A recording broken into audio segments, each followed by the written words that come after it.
Chapter 3. Hindi pa man siya nakakaabot sa huling baitang, mahigpit nang hinawakan ng binata ang braso niya.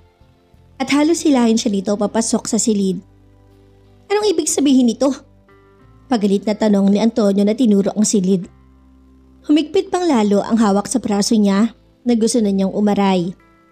Napahugot ng malalim na paghinga ang dalaga at nakalimutan niyang totoo ang silid nito. And I thought you said you are a house girl. Bago pa siya nakakilos, hinila siya nito papasok sa loob ng banyo. Ate yan, paano may paliliwanag sa akin yan? Hindi malaman ng dalaga kung ano ang una niyang naramdaman.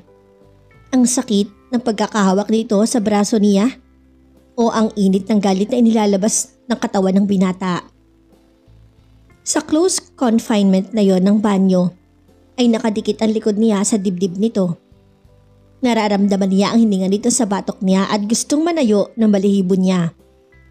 Ang mga kamay nitong tila bakal sa braso niya ay masakit pero may iba siyang nararamdaman na hindi niya maipaliwanag. Lumingon siya upang mga tuwiran at humingi ng depensa. At dahil nga nasa likod lang niya to, halos magyakap sila nang humarap siya. At pagtingala niya ay halos magpang-abot ang mukha nila ng binata at yumuko rin. Anong masasabi? Si Antonio nanahinto in mid-sentence at napatitig sa kanya. Their lips almost touching but not kissing. Kung gaano sila katagal sa ganung ayos ay walang nakakaalam. Pareho silang tila itinulo sa pagkakatayo. Damn it! Ani Antonio na makabawi ito. Ito ang unang umatras na tila na paso. Bumitaw sa pagkakahawak sa braso niya at lumabas ng banyo. Mabigat ang mga paang lumabas ng banyo si Jessica. Wala na ron ang binata. Nilingon niya ang banyo. What happened way back 3 minutes ago? Si Antonio ay nasa tabi ng swimming pool at naninigarilyo. Hindi malaman kung magagalit o mapapahiya sa sarili. He really had an erection. Hindi niya mapaniwalaan yon. At sa isang magandang maid ha? That little witch in his room must be a dynamite to have done that to him. Isipin mo, from anger to arousal, and just by being close. Abot-abot ang pagpipigil niya sa sarili na wag itong hagkan at yakapin. He could smell her scent, roses and sunshine. He tasted her breath at nagdulot yun ng bolta-boltahing kuryente sa katwan niya. Pagkatapos ay naisip si Andoy, kung nagagawa sa kanya ni Jessica ang ganong damdamin, paano pa ang isang ka-level nito? Gusto niyang magalit. Napataw ng pansin niya sa papasok na kotse. Sinulubong niya to at tinawag ang katulong.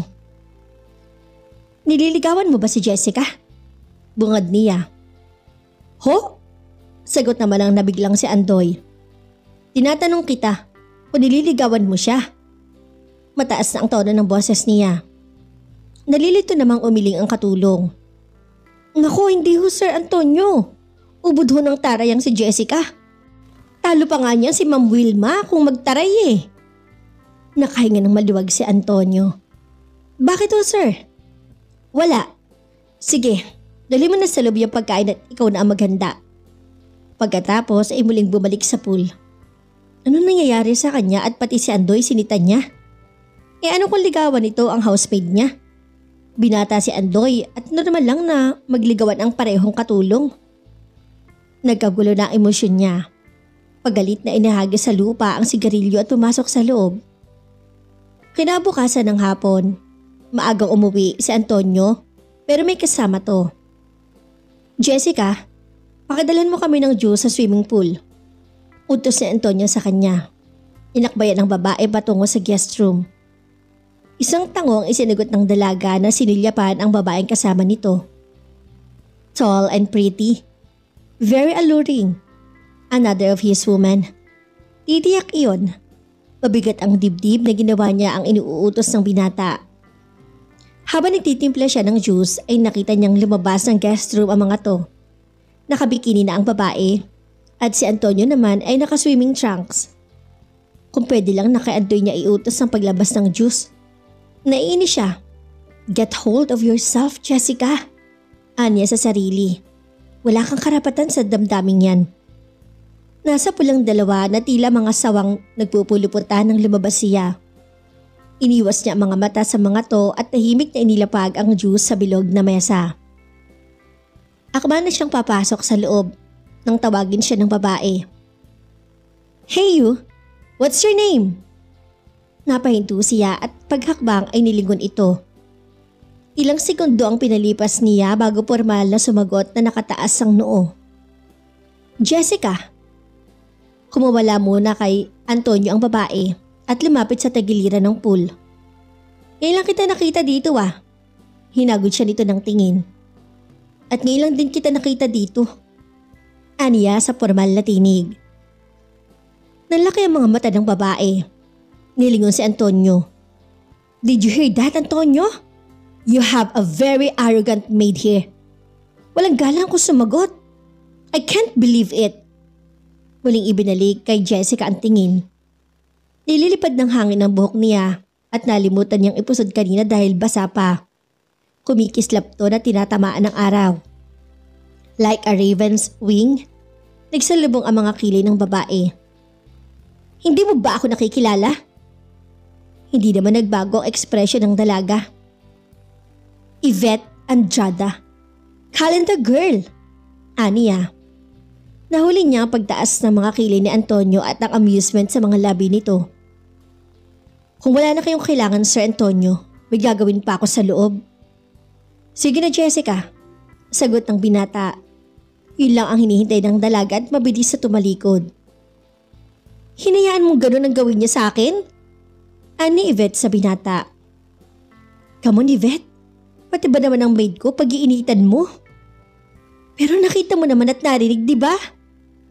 Wala naman siyang sinabing masama. Sinagot niya ang tanong mo. And aren't you flattered she recognized you? Not at all. Nang sabihin niya ang pangalan ko at tila napakapait nito sa dila niya. Why I haven't met a hard help like that? Sinundan nito ng tingin ang dinaanan ni Jessica. Or maybe because you found my maid very pretty. Kaya pinagkaabalahan mo siyang tawagin? Amayos naman na tanong ni Antonio. Ikinawit ng dalaga ang mga braso sa leeg ng binata at malambing na sumagot. I am a very jealous woman, Antonio. Alam mo naman yon. And I have to admit that she's somewhat attractive. Nasaan ba si Siling? Nagkibit ng balikat ang binata. Inauwi na ng ama. Bakit ba mga katulong ang pinag-uusapan natin? Hinawakan nito sa ulo ang babae at inilubog sa tubig. Pagkatapos ay sumisid. Para mga isdang naghahabulan ng dalawa sa ilalim ng malaking swimming pool. Nakitang lahat ni Jessica iyon na nasa balkonahe sa itaas. Mabigat ang dibdib niya. Nagsiselos ba siya? Nakatitig pa rin siya sa mga to nang lumutang ang dalawa at maghalikan. Gusto niyang umatras papasok sa loob ng silid, pero parang ipinako ang mga paa niya sa pagkakatayo. Maringhinig ka ng binata si Yvette, pero sa pakiramdam nito ay may nagmamasid sa kanila. Nagmulat ng mga mata at naroon si Jessica sa balkonahe sa dating silid ni Angelo. Kung bakit biglang inihinto niya ang paghalik kay Yvette at walang kibong lumubog sa tubig. Sumunod ang babae na hindi na puna ang ginawa ng binata. Isang buntong hininga ang pinakawala ni Jessica bago umalis sa kinaroroonan. Wala sa loob na nagpupuna siya ng alikabok nang marinig ang pagpasok ng isang sasakyan sa garahe. Sinilip niya ito sa bintana. Si Wilma. Ngumiti siya at mabilis sa bumaba upang salubungin to.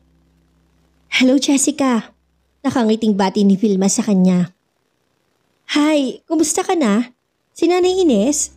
Sinulyapan niya ang bahagyang namumukulitong tiyan. Okay lang kaming lahat. Gusto nga malaman ni Nanay Ines kung hindi ka nahihirapan sa mga trabaho dito. Naupo ka sa sofa. Natawa ang dalaga. Alam niya ang ibig sabihin ng matanda. Tell her I'm doing fine. Wilma, wala siyang dapat ipag-alala. Nagsalubong ang mga kilay ni Wilma sa sagot niya. Nag-isip ng malalim. She has never in her life met a maid na casual at diretso na nag-i-English na parang baliwala. Magtatanong sana to nang sumungaw sa pinto sina Antonio at Yvette. Ang babae in her scanty bikini at si Antonio na in brief trunks. Hello Wilma, kasama mo ba si Angelo? Ako lang Antonio, dadaan ako ng asawa ko mamayang 7. Nag-shopping kasi ako ng mga gamit ng baby. At sinilya pa nito ang babae.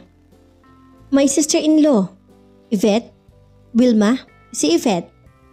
Tumango lang si Wilma at ngumiti sa kanya ang babae na nakapulupot ang braso kay Antonio. So, this is your twin's wife? They just married recently, di ba darling? Tumingala to kay Antonio, flashing a provocative smile. Ano kaya ang itsura ko, darling, kung ipinagbubuntis ko ng anak mo? Isang ngiti lang isinagot ni Antonio na hindi maintindihan kung bakit napasulyap kay Jessica sa pagkakataong yon. Walang ekspresyon sa mukha ng dalaga. Nilingon naman ni Wilma si Jessica. Dito nga pala kami maghahaponan, Jessica. Tulungan mo ako na mag-prepare ng lulutuin ha. Nagbilin si Angelo ng patatim. Thank you sis. I will have a decent supper after all. Sagot ng binata na amused sa sinulyapan si Jessica na umiwas ng tingin. Bakit darling? Hindi ba marunong magluto ang maid mo? Si Yvette naman na sabay tingin ng matalim kay Jessica. Oh, she's a house girl, not a cook. Kung nanunuya ang binata o nanunukso ay hindi matiyak ni Jessica. That's ridiculous. May katulong bang namimili ng trabaho? At kung ganyan na hindi ka makakain ng disenteng pagkain, bakit hindi na lang tayo mag-trade ng helper? You can have our maid. Masipag na magtrabaho, mahusay pang cook. Suwestiyon nito. Napanganga si Jessica na hindi makapaniwala sa narinig. Mabilis siyang tumalikod upang bumalik sa kusina nang tawagin siya ni Yvette. Hey! You! Huwag ka munang tumalikod. Napahinto si Jessica. Muling tumingala kay Antonio si Yvette. O ano? Payag ka ba? Bago pa nakasagot si Antonio ay nagsalita na ang dalaga. Salamat sa magandang alok, Miss Andrada. Nanunuya ang tinig niya na binigyang diin na magandang alok. Pero hindi si Antonio ang magpapasya ng sinasabi mo, kundi ako at ayoko sa'yo. Pagkasabi no ay binalisahan ang hakbang papasok sa kusina. Napatanga si Yvette na napahiya. Ilang segundo ang lumipas bago muli nagsalita. Katulong ba yan, Antonio? Saang ahensya galing ang babaeng yon? Bakit ganun kaarugante kong sumagot? Nangihinalang tinignan nito si Antonio. May dapat ba siyang ipagmalaki ha? Oh, come on Yvette. Sinagot ka lang ng tao. Siya nga naman ang may katawan. Antonio, hiniya niya ako. Sa pool at saka dito. And I can't believe you tolerated her. Katulong lang siya, Antonio. Angil ng dalaga. Alright, pagsasabihan ko siya mamaya. Bumuntong hininga ang binata. Do it now, Antonio. Hiniya niya ako sa harap mo. Pagsabihan mo siya sa harap ko. Ngayon din.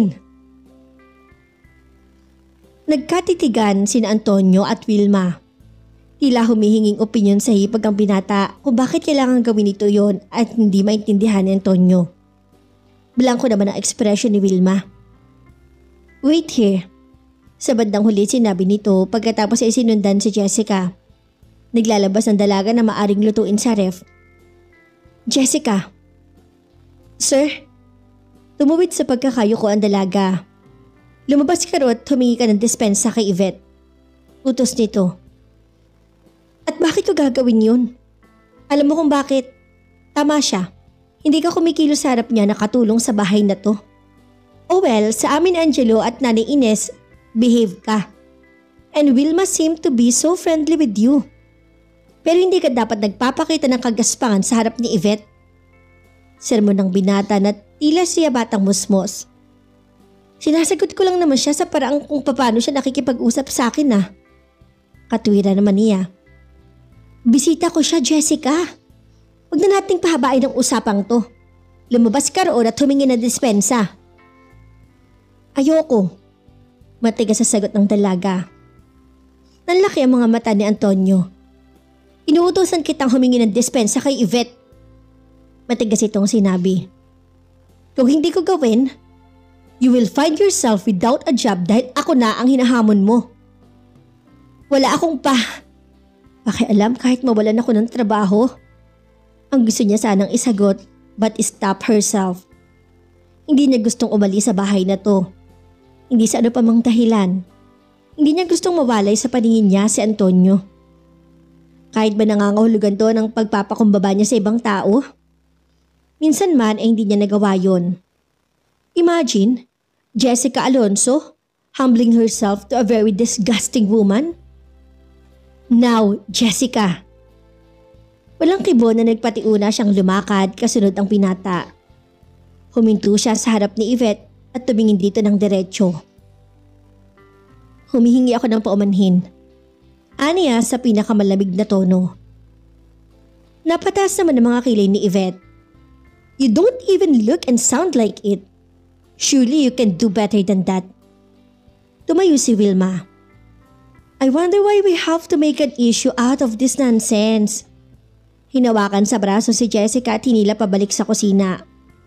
Come on, Jess. Umpisahan na natin ihanda ang mga lulutuin. Taas ang noo na sumunod naman ng dalaga. Bahagyang nilingon ang dalawa sa pagpupuyos ng loob ni Yvette. Ikiniling niyang bahagya ang ulo niya at smiled sweetly to Antonio. Hindi malaman ni Antonio kung maiirita o matatawa sa dalaga. The little thing is something hindi niya malaman kung saan kumuha ng ganong attitude si Jessica.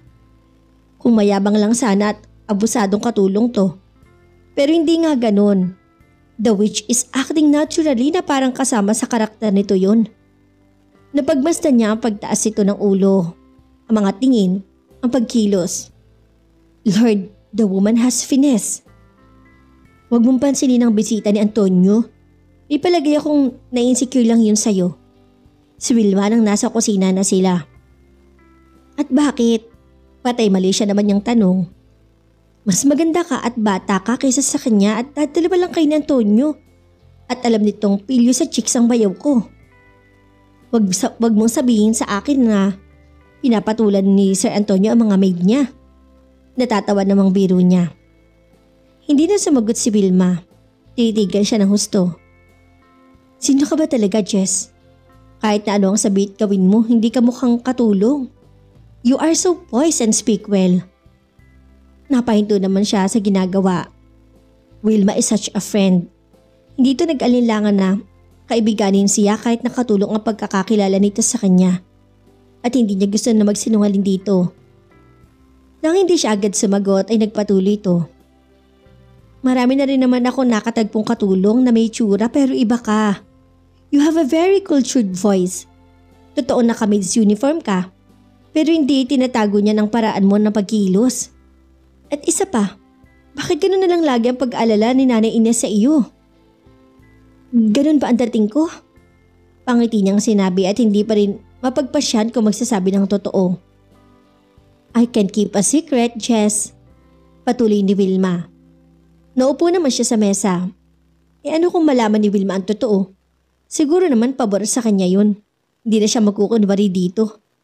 Talaga bang ipinagkakanulo siya ng sarili? Humingi siya ng malalim at nagsimulang magkwento.